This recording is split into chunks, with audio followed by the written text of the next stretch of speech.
هو ايه احسن، المونجارو المصري ولا المونجارو المستورد؟ اكتر الاسئله اللي بنتسالها يا دكتور، هل المونجارو المصري احسن ولا المونجارو المستورد؟ خلينا نتفق، مفيش حاجه اسمها مونجارو مصري ولا مونجارو مستورد.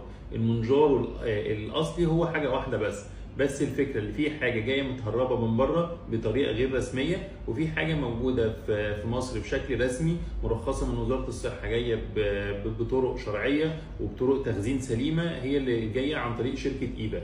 يبقى هو ده بس الفرق، ده جاي بطريقه غير شرعيه، جاي متهرب من بره، فدي مشاكله كلها بتبقى في مشاكل التخزين، زائد ان انا مش ضامن هل ده فعلا جاي بتاع شركه اي ليلي الامريكيه ولا لا. يبقى احنا مفيش حاجه اسمها مونجارو مصري ولا مونجارو مستورد.